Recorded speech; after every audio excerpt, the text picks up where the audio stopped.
Olá, bem-vindos ao workshop Conectividade 5G na Amazônia. Meu nome é Rodrigo Cavalcante e eu vou falar nessa apresentação sobre as contribuições da Universidade Federal do Ceará para a tecnologia 5G, particularmente as contribuições advindas do GTEL, Grupo de Pesquisa em Telecomunicações Sem Fio.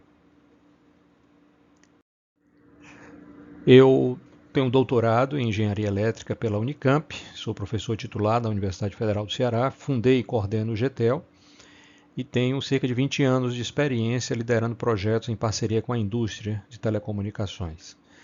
Nessa palestra, minha intenção é, portanto, compartilhar um pouco dessa experiência, contando um pouco da história das contribuições que a Universidade e o GTEL deram, particularmente nesses últimos anos, para a tecnologia 5G, e com isso apresentar ao público exatamente um exemplo de como a Universidade Brasileira pode participar desse processo de uma maneira ativa. A minha agenda está dividida em apenas 3 tópicos: uma breve revisão do histórico de atuação do GTEL e da UFC em comunicação móvel celular, como primeiro ponto, algumas considerações gerais sobre como a universidade, de uma maneira mais geral, pode contribuir com novas tecnologias de comunicação. E, em terceiro lugar, em terceiro ponto, aí sim algumas contribuições mais específicas, alguns exemplos de contribuições mais específicas do GTEL para a tecnologia 5G.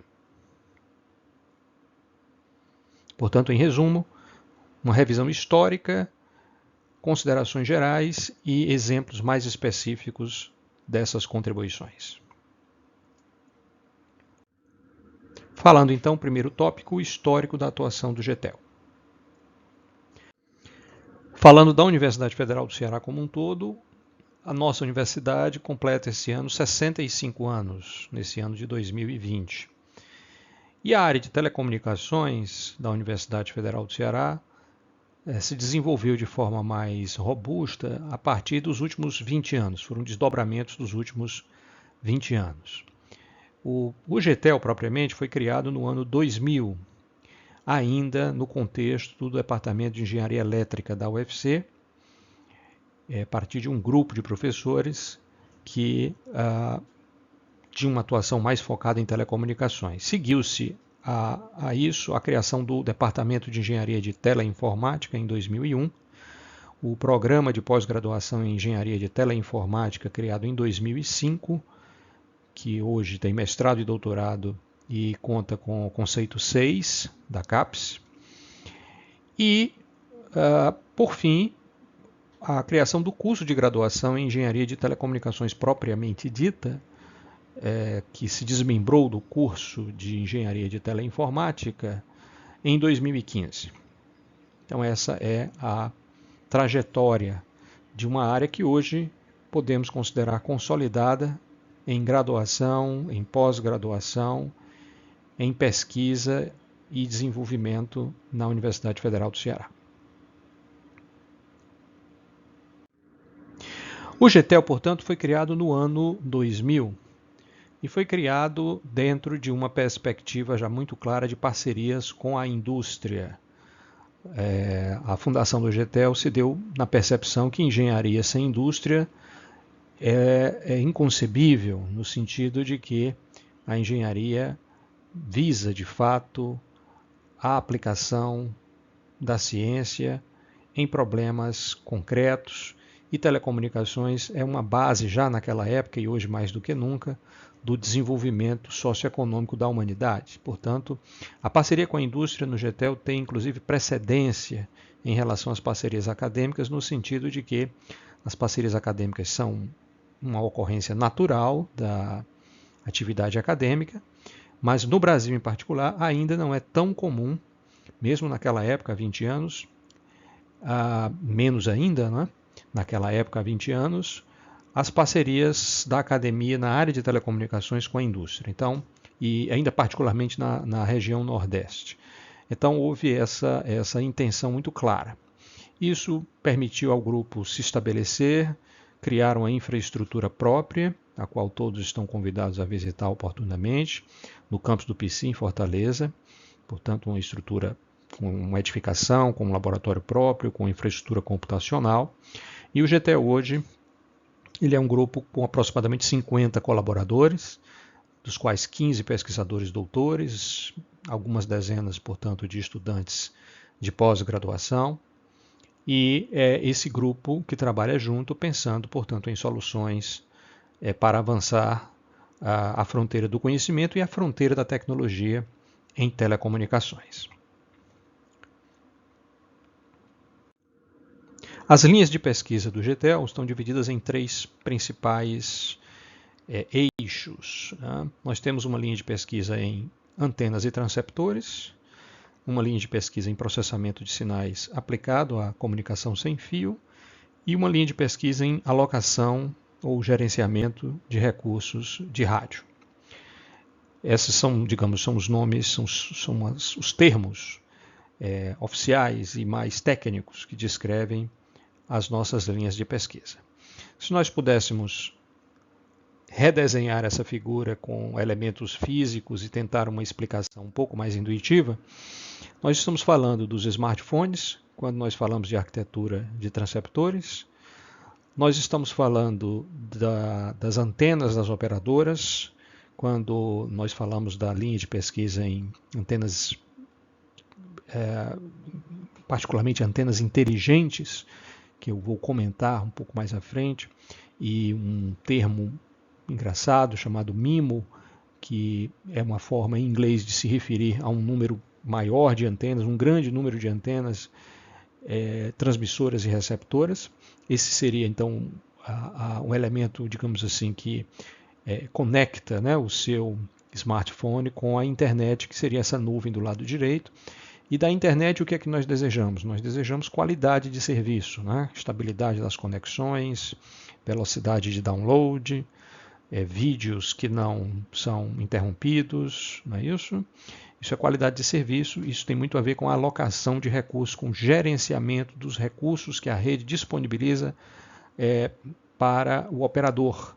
Como é que o operador, portanto, otimiza esses recursos, direciona recursos como a largura de banda, como a potência de transmissão, como o número de antenas, né, da conexão, de maneira a garantir essa qualidade. Portanto, esses 3 elementos, né, a forma como os smartphones codificam a informação digital, está na essência da arquitetura dos transceptores, a utilização de múltiplas e diversas antenas nas torres das operadoras é algo que nós podemos chamar então de antenas inteligentes e MIMO, e uma inteligência que organize os recursos da rede de maneira a garantir uma suave qualidade de serviço satisfatória para o usuário final, forma a nossa terceira linha de pesquisa. E como nós vamos ver nos próximos slides, são linhas de pesquisa que continuam sendo, elas eram relevantes há 20 anos e continuam sendo continuam formando a base da evolução das tecnologias de comunicação móvel celular.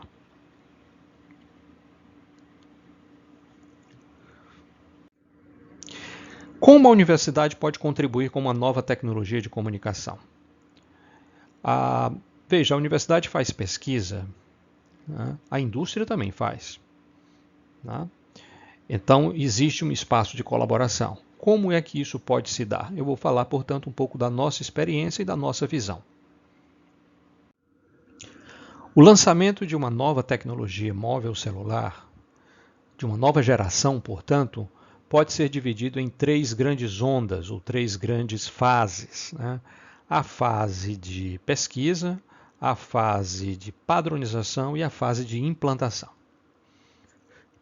A fase de pesquisa é onde ocorre um conjunto de estudos preliminares, prospectivos, sobre soluções tecnológicas que podem fazer com que a nova geração apresente ganhos substanciais de desempenho em relação à geração atual. Então, a gente pode ter, por exemplo, um objetivo de ter uma capacidade de download, por exemplo, uma velocidade de download 10 vezes maior no 5G do que no 4G. Então, na fase de pesquisa, a indústria e a academia podem colaborar, inclusive, buscando propostas, soluções técnicas, novos avanços teóricos também, que permitam esses saltos na capacidade de download, na quantidade de usuários, na confiabilidade, na latência, né, que é o atraso com que a rede responde aos seus pedidos do usuário, né, para baixar um arquivo, para enviar uma informação. Ou seja, a pesquisa vai ser justamente essa tábula rasa em que as pessoas, os pesquisadores, os engenheiros podem pensar de forma mais livre, propondo soluções como um grande brainstorm. Evidentemente que essas soluções elas têm que passar por um crivo de que não só elas dão ganho de desempenho, como elas são eventualmente factíveis, do ponto de vista de custo. E aí eu falo de um custo não só financeiro, mas um custo tecnológico mesmo da sua implementação, ou seja, se são soluções realmente factíveis, se o custo-benefício de implantar essa solução se justifica. Então esse é o período da pesquisa. Uma parte desses estudos, portanto, aquelas soluções mais promissoras que são verificadas aqui na fase de pesquisa, elas serão padronizadas a partir de um esforço conjunto que envolve os grandes atores da indústria, através de um processo de muita discussão em que serão selecionadas soluções tecnológicas que serão parte do padrão, parte, portanto, da especificação técnica da tecnologia. Elas irão para documentos oficiais que especificam a tecnologia 5G, permitindo que os fabricantes de vários países, de várias origens, fabriquem equipamentos compatíveis entre si, o que gera ganho de escala.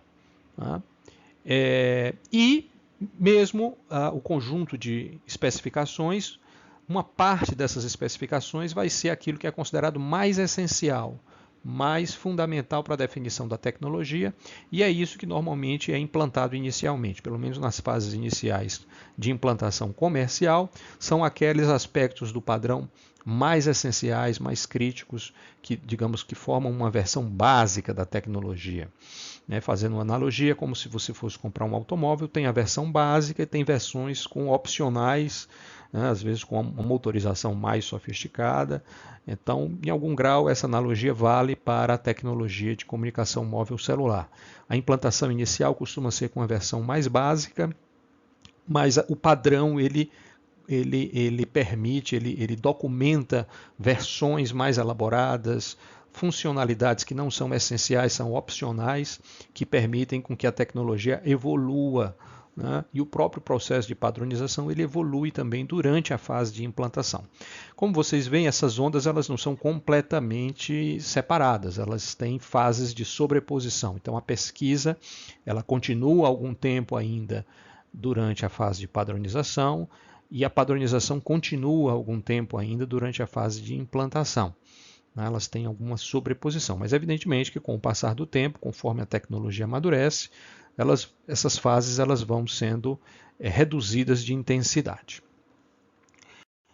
O período de tempo entre o início da fase de pesquisa e o início da fase de implantação de uma tecnologia móvel celular, de uma nova geração, costuma levar, historicamente tem levado a algo em torno de 10 anos, o que para alguns pode ser considerado um período muito longo.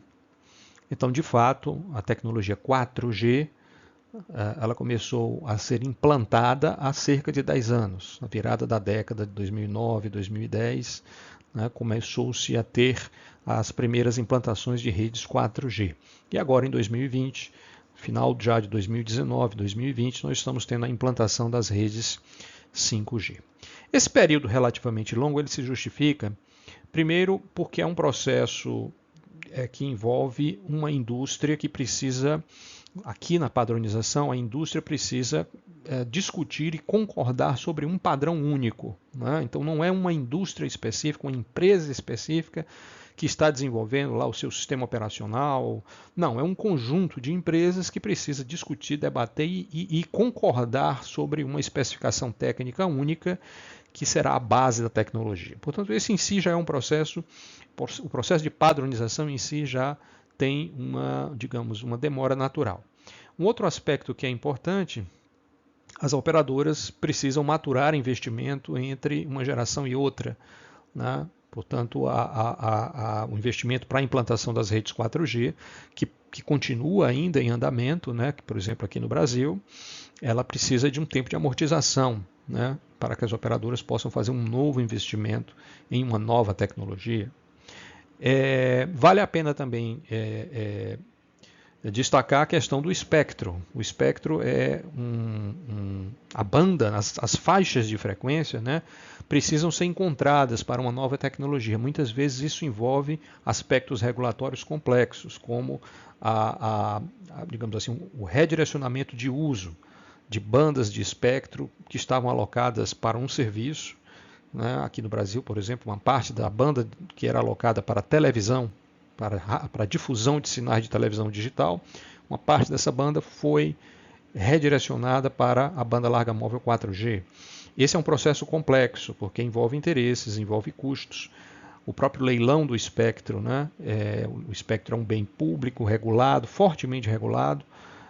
Isso tem um processo, inclusive, com questões jurídicas importantes. Portanto, se justifica nesse sentido o prêmio que se espera e que nós podemos dizer que temos tido dessa espera tão longa são sistemas, de um ponto de vista de engenharia, bem projetados e uma harmonização globalizada da tecnologia que permite que você, com um smartphone na mão, possa circular hoje o mundo inteiro praticamente, mantendo-se acessível.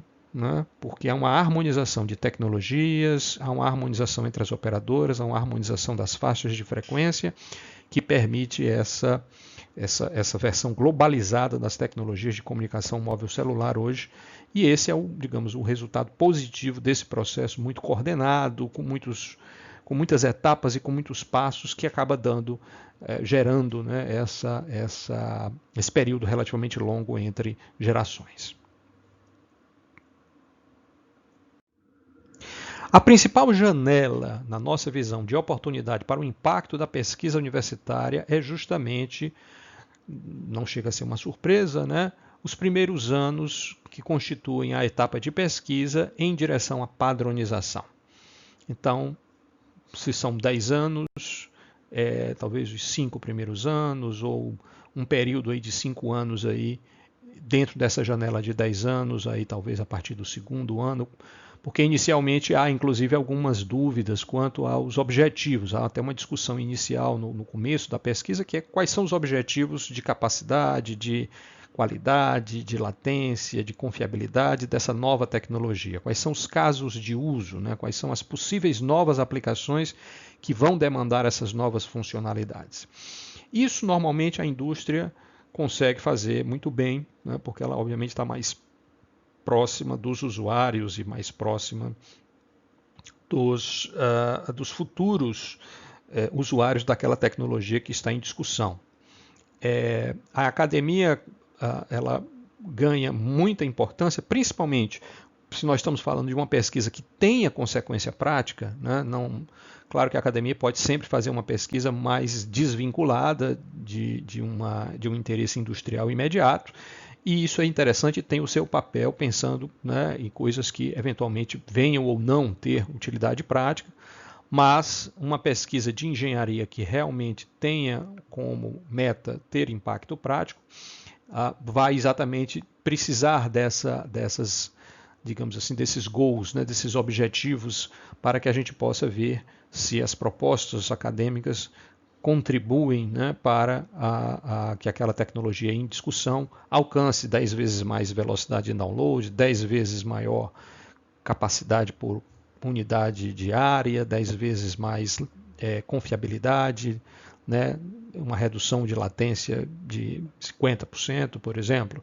São possíveis indicadores de desempenho-chave que as propostas acadêmicas irão tentar endereçar. E aí é possível que haja um espaço para influenciar a indústria, direta e indiretamente, a adotar algumas dessas soluções da academia. Portanto, existe esse timing aí. Não que, de novo, a pesquisa, como vocês veem pela figura, existe uma onda de pesquisa que continua ainda em sobreposição com a fase de padronização. E uma pesquisa aí talvez mais específica, mais tecnológica do que fundamental, né? Mas o impacto maior, sem dúvida, nessa janela inicial, antes que o processo de padronização ganhe tração, é onde eu vejo que há uma janela interessante de contribuição da academia.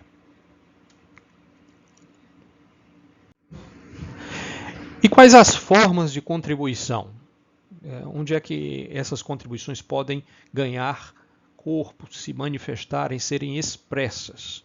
Existem 3 formas de documentação fundamental que vão permitir que a academia se expresse nesse processo de influenciar, de participar, de contribuir com o desenvolvimento de uma nova tecnologia de comunicação móvel celular. Idealmente, seria o documento aqui do lado esquerdo, que é um documento de padronização. O principal organismo de padronização em comunicação móvel celular é o 3GPP. O 3GPP é um organismo que, portanto, agrega atores, não só a indústria, a academia, operadoras, mas puxado e, digamos assim, influenciado principalmente pela indústria de telecomunicações e através do 3GPP que são nesse fórum, digamos assim, que são debatidos e eventualmente votados e aprovados os documentos oficiais que representam a especificação técnica dos sistemas 3G, 4G, 5G. Então, idealmente, quer dizer, contribuições que eventualmente estão em documentos do padrão 3GPP, evidentemente que inequivocamente estão participando, estão contribuindo de forma direta. Por outro lado, é muito difícil, de forma geral, as universidades conseguirem emplacar uma especificação, justamente porque esse é um fórum, digamos assim, que os interesses da indústria são os mais importantes e os mais relevantes, afinal de contas, são eles, a indústria, que irão fabricar esses equipamentos, que irão operar juntamente com as operadoras aí também da mesma forma. E, portanto, evidentemente que a força, e é natural que seja assim, da indústria, das operadoras no 3GPP seja a principal força que direciona, né, as contribuições. Mas, evidentemente que através de parcerias com a indústria, a universidade pode eventualmente ter contribuições suas incluídas nos documentos do 3GPP. A forma mais comum da universidade contribuir com novas tecnologias é de uma maneira mais indireta, através de publicações.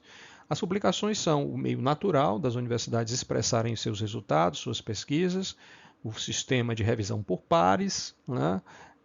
E o conjunto, né, de resultados que são publicados na literatura, eles influenciam a indústria de uma maneira mais indireta. Eles mostram tendências, eles mostram limitações, eles mostram também o potencial de novas ideias. Os artigos científicos, os artigos técnicos em publicações, pela sua própria natureza, não serão capazes muitas vezes de levar em conta todos os fatores práticos, né? Muitos modelos teóricos, principalmente os modelos teóricos, são simplificados. Existe a estratégia de trabalhar com simulação computacional, que pode ser um meio termo entre a prototipagem e o estudo puramente analítico. Mas o conjunto de publicações, a atividade acadêmica no seu volume, que é bastante grande, irá lançando luz, né, sobre limitações, potenciais, e, portanto, é uma discussão válida que a indústria certamente acompanha e observa. Tá certo? E a terceira forma, que talvez seja uma forma mais interessante e, se você quiser, um meio termo entre um documento de padronização e um documento de publicação técnico-científica, seria a patente, o patenteamento. O patenteamento, ele tem o seguinte aspecto, né? Ele pode ser um documento, a patente ela pode realmente representar, sim, uma ideia com algum grau de abstração.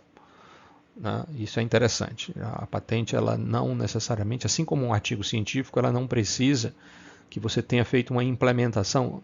Em um certo sentido, ela é até mais abstrata, pode até ser mais abstrata que um artigo científico, porque uma patente ela pode ser concedida com base numa ideia. E um artigo científico, normalmente, nós estamos buscando também validar essa ideia através de resultados. A patente é interessante, sim, que você tenha resultados que subsidiem a validade da ideia.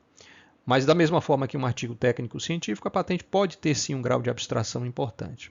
Porém, ao mesmo tempo, a patente ela precisa claramente ter um valor, principalmente se for uma patente da indústria, ela precisa ter um valor de aplicabilidade. Então, há um crivo de valoração tecnológica na patente que não necessariamente você vai encontrar no artigo técnico científico. Né? O que significa que aquela ideia é execuível, que ela de alguma forma se enquadra num sistema, conversa com um sistema tal como ele está sendo concebido. Né? E na experiência do GTEL, as patentes acabam sendo um caminho interessante de interação com a indústria. Então, quando o GTEL escreve uma patente com um parceiro industrial, em conjunto com um parceiro industrial, nós conseguimos, isso é feito antes da publicação, né? Porque a publicação, ao tornar pública a ideia, portanto, a patente já não é mais possível.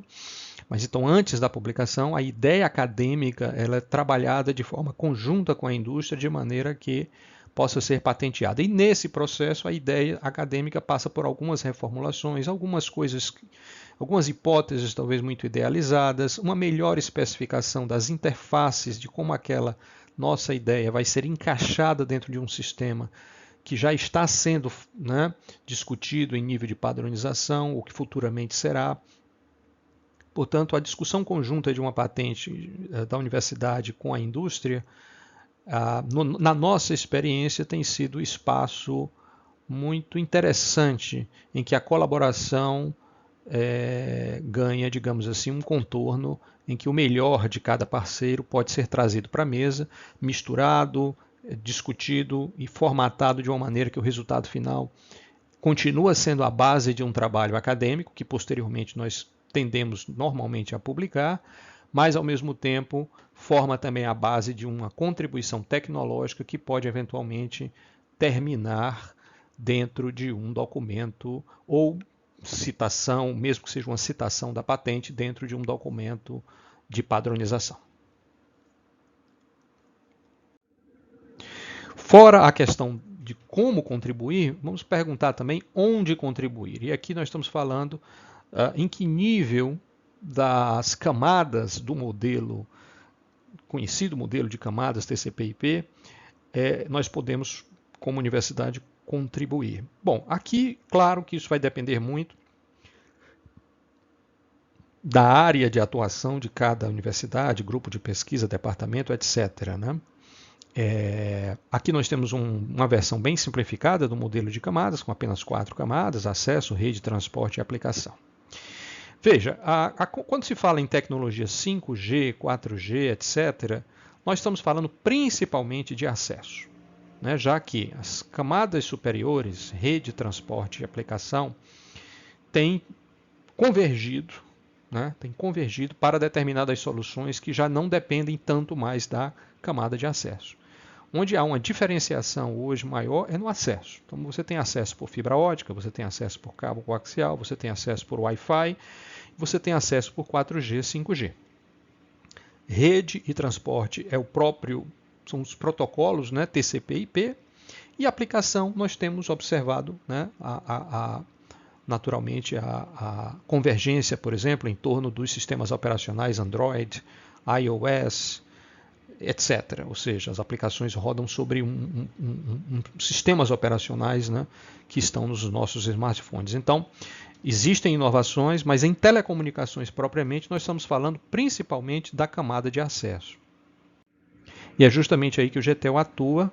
A camada de acesso pode ser subdividida em 2 camadas, né? A camada física, a camada de acesso ao meio propriamente dito, o controle de acesso ao meio, camada MAC, e é aí que realmente nós atuamos, né? Principalmente.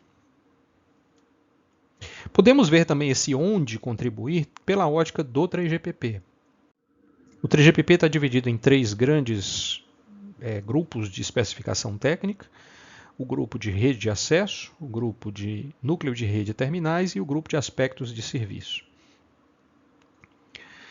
E cada um desses grandes grupos estão divididos em working groups, né, que, portanto, atacam aspectos específicos desses grandes grupos. E justamente o GTEL, novamente, vai se encontrar atuando principalmente no grande grupo de redes de acesso e particularmente no subgrupo 1 e 2. O subgrupo 1, camada 1, e o subgrupo 2, ele chama aqui de camadas 2 e 3, que seriam eventuais subdivisões da camada MAC. Né, controle do enlace de rádio, alocação de recursos, né, gerenciamento de recursos, múltiplo acesso, são aspectos que vão estar aí na camada 2, enquanto que na camada 1 estão todos os aspectos do transceptor, de múltiplas antenas, não é isso? De modulação, codificação, etc. E um dado interessante que eu trago para vocês aqui, um levantamento recente que eu verifiquei, as duas camadas em que o GTEL atua, e eu diria que a maior parte dos grupos de pesquisa acadêmicos do Brasil atuam também, na área de telecomunicações especificamente, eu me refiro, justamente são as duas áreas que têm a maior quantidade de patentes. Né? Esse levantamento foi atualizado em janeiro desse ano, de 2020, mostra que o número basicamente o quadro de patentes depositadas, declaradas como patentes aplicáveis à tecnologia de quinta geração, é dominado por essas duas tecnologias. Cerca de 12 mil patentes, em média, na camada física e na camada de acesso. E a diferença já é uma diferença muito grande para as outras camadas e para os outros grupos. Né? Portanto, você vê que outros aspectos aí da camada da rede de acesso, o número de patentes já cai bastante. Isso mostra que as tecnologias móveis celulares continuam sendo fundamentalmente definidas por essas duas camadas mais básicas, as mais baixas, né? A camada física e a camada de acesso. É aí que continuam estão concentradas a maior parte das inovações. Finalmente, a terceira e última parte da minha apresentação, eu gostaria de falar de alguns projetos e contribuições do GTEL para a tecnologia 5G. Eu começo falando de dois projetos que o GTEL participou na parceria Brasil-Europa, União Europeia, o programa chamado Horizon 2020, em que eu passarei muito rapidamente, mas deixarei os websites desses projetos para que vocês possam, quem tiver interesse, ver mais detalhes. O primeiro projeto é o Futebol, cuja sigla quer dizer essa Federated Union of Telecommunications Research Facilities for an EU-Brazil Open Laboratory, que rodou de 2016 a 2019. Você tem aí o website do projeto. Um conjunto de instituições brasileiras, europeias, empresas e universidades também, financiado no Brasil pela RNP e pela Comissão Europeia. Esse projeto ele focou principalmente na convergência dos acessos por fibra ótica e comunicação sem fio. Um dos aspectos importantes do 5G é a possibilidade da virtualização de funções de rede. Esse é um tema que quem tiver interesse pode pesquisar, mas basicamente isso significa uma maior integração entre as redes óticas e sem fio. Na verdade, isso significa no sentido de que é necessária uma maior integração entre as redes óticas e as redes sem fio para que essa virtualização possa ser implantada de uma forma eficaz, eficiente.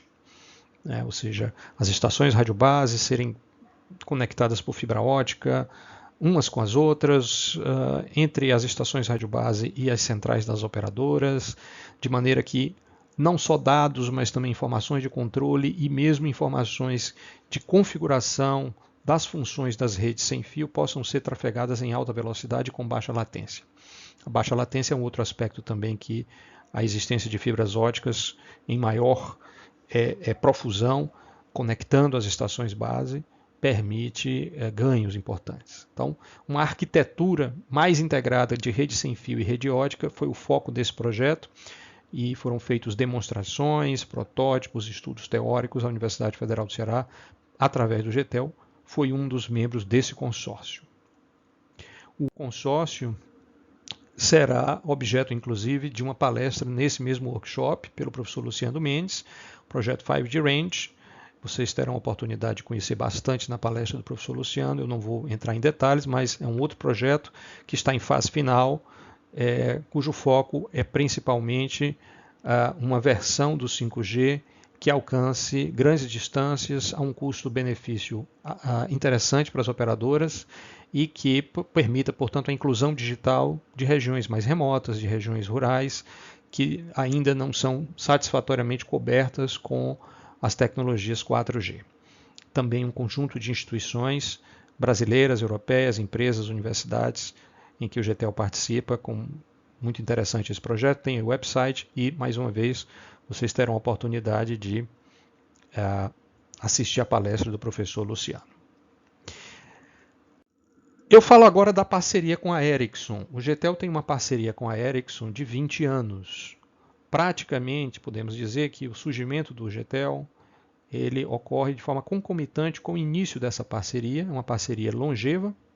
Eu arriscaria dizer que uma das mais longevas parcerias universidade e empresa em existência no Brasil hoje, com foco em vários aspectos, mas eu diria aspectos que refletem as linhas de pesquisa que nós falamos antes, de antenas, de transceptores, de qualidade de serviço, mas nos últimos anos em particular com uma ênfase em inteligência artificial aplicada em problemas de telecomunicações e como a inteligência artificial pode repaginar, digamos assim, reexpressar funções clássicas da rede móvel que eram resolvidas de uma outra forma, talvez mais empírica, mais heurística, utilizando agora, portanto, o potencial e o poder das tecnologias e dos conceitos de inteligência artificial.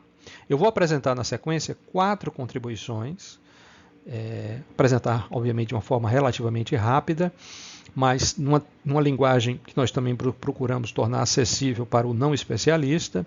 4 contribuições do GTEL que foram desenvolvidas em conjunto com a Ericsson e que foram patenteadas em linha com aquela observação que eu fiz há pouco, né, de que através da patente a gente consegue fazer esse bom entrosamento, né, em um documento que expressa ideias, conceitos acadêmicos dentro de uma visão de aplicação factível.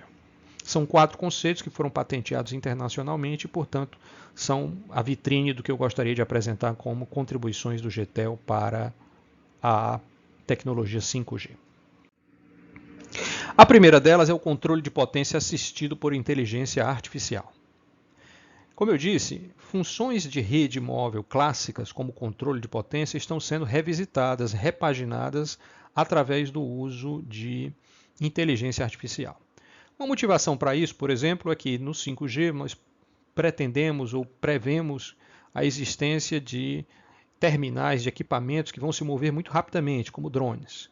Não somente pessoas caminhando na rua, não somente veículos com pessoas usando seu smartphone, mas a possibilidade de termos drones, o que aumenta muito a velocidade e mesmo os graus de liberdade de movimento no espaço tridimensional.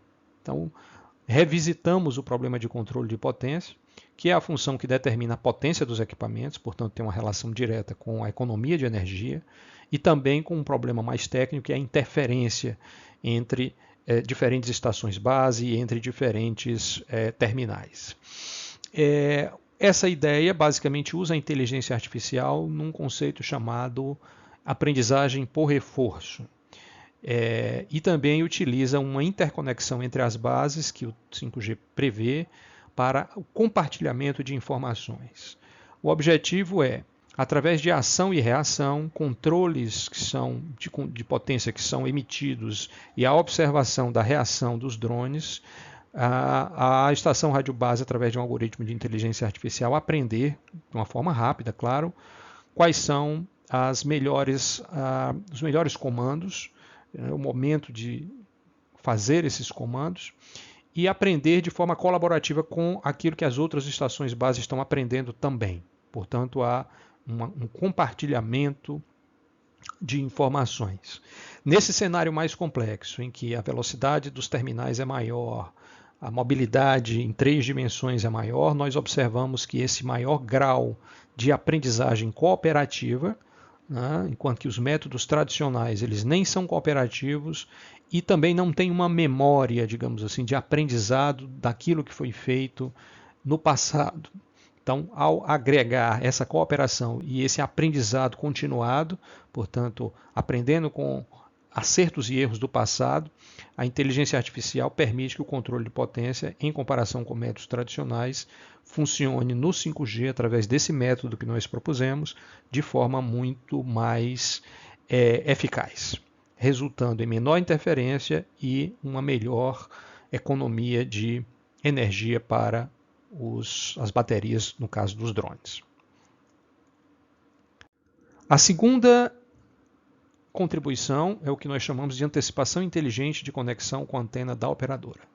De novo, essa é uma outra função clássica de uma rede móvel, que é a função de handover, em que o terminal móvel é transferido, ele tem uma conexão em andamento aqui nessa situação 01 que está mostrada, o carrinho aí, né, está conectado com a estação rádio base azul, ele está se movendo em direção à estação rádio base verde, e haverá um momento em que essa conexão será transferida, chaveada, né, da estação rádio base azul para a estação rádio base verde. Esse é um processo clássico. Novamente, nós estamos aplicando a inteligência artificial para, basicamente, antecipar esse handover. Tá? Nós estamos aprendendo também, criando um módulo de aprendizado, um banco de dados que, portanto, armazena decisões anteriores, faz um georreferenciamento baseado na posição das estações radiobase e permite que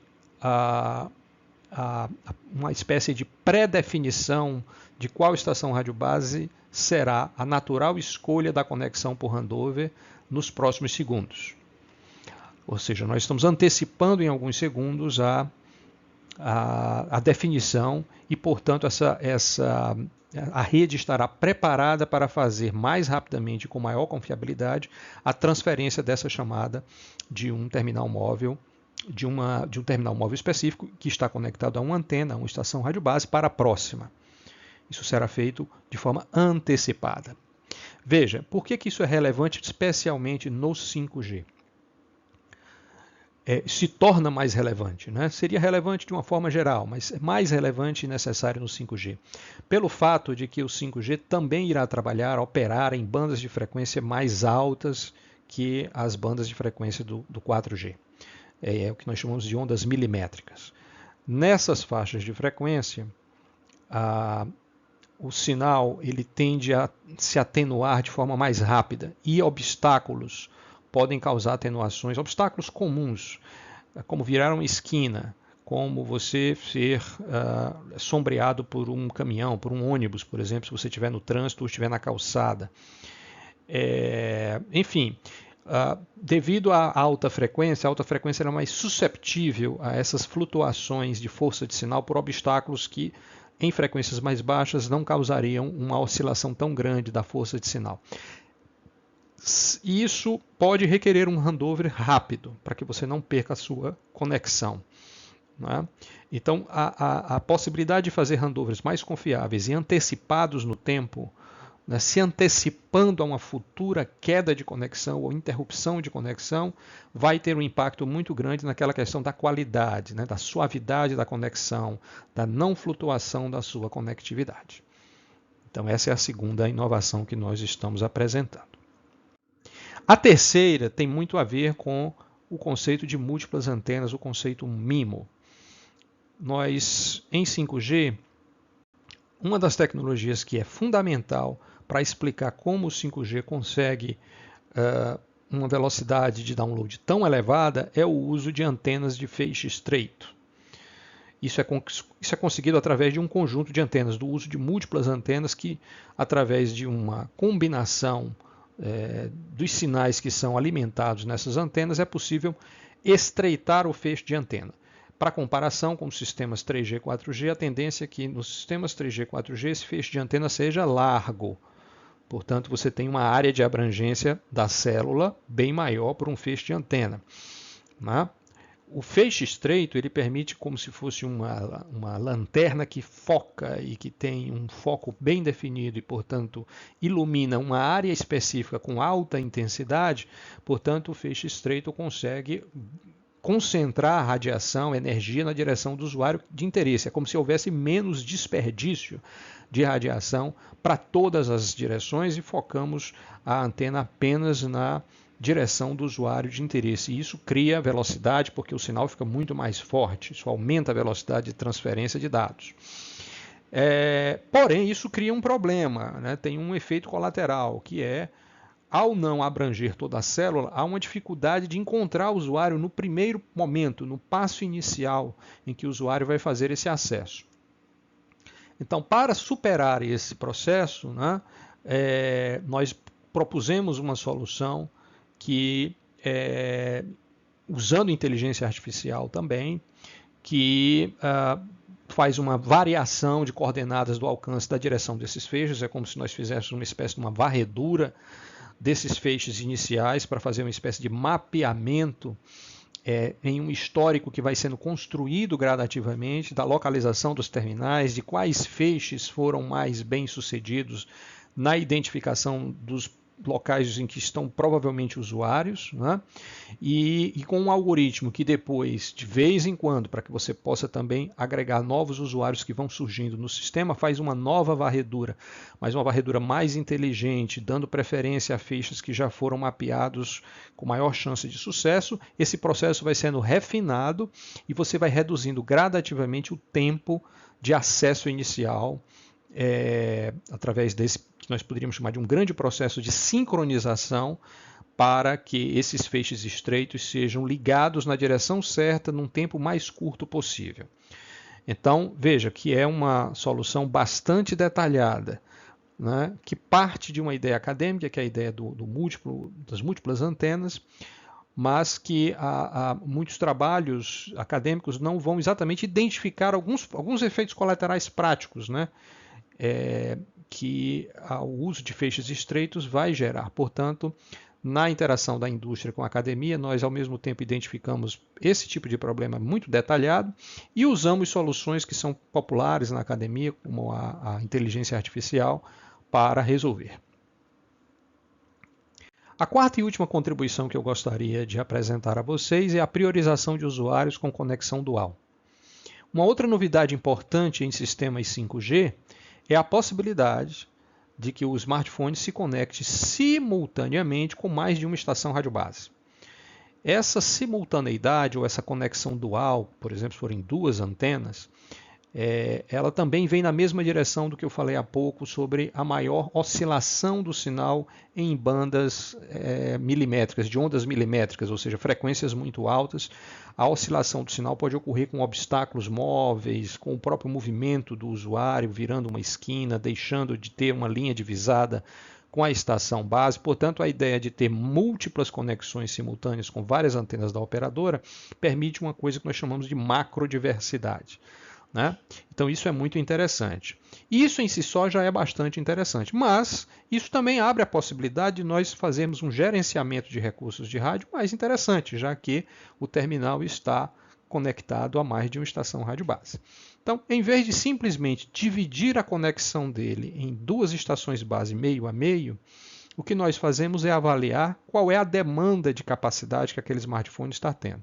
Então, se ele está utilizando para assistir um filme com resolução 4K, a demanda é muito alta de largura de banda. Então, nós jogamos muita largura de banda das duas antenas para o terminal. Se ele está só acessando uma página web ou utilizando um chat, por exemplo, então, nesse caso, nós vemos que a conexão da segunda estação rádio base pode ter uma largura de banda bem menor, né? Quase que apenas para manter a conectividade ativa, porque a maior parte da sua necessidade de qualidade já está atendida pela primeira estação rádio base, né? Isso é feito de forma dinâmica, observando a natureza do tráfego, o tipo de demanda de tráfego que o usuário tem. Por que isso é interessante? Porque, obviamente, quando eu reduzo a largura de banda de uma das antenas, eu abro espaço, né, para outros usuários que tenham, de fato, uma demanda bastante substancial. Para isso acontecer, é necessário que haja uma cooperação também entre as estações base, e esse é um dos pontos-chave do nosso método, essa coordenação entre estações base e esse processo de, digamos assim, de escalonamento de recursos de rádio ou de gerenciamento de recursos de rádio que reflita essa real necessidade dos usuários, de maneira a não, digamos assim, não fazer uma over provision, né, que é uma provisão excessiva daquilo que não é necessário, o que tiraria recursos de outros usuários que podem realmente precisar daquela demanda de largura de banda. Então essas eram as 4 contribuições que eu gostaria de apresentar. São essas as minhas considerações nessa apresentação. Eu coloco aqui os contatos do GTEL, o meu contato pessoal, nossa página do LinkedIn, nossa página da web. O laboratório está sempre aberto a novas parcerias, a receber estudantes para fazer pesquisas nessas áreas que são muito interessantes. Estamos agora começando a pensar no 6G, né? Para daqui a 10 anos a gente estar voltando a fazer uma apresentação como essa, falando, se Deus quiser, das contribuições do GTEL para a tecnologia 6G. Gostaria de agradecer o convite à organização do evento Workshop 5G Conectividade na Amazônia e desejar a todos um excelente evento. Muito obrigado.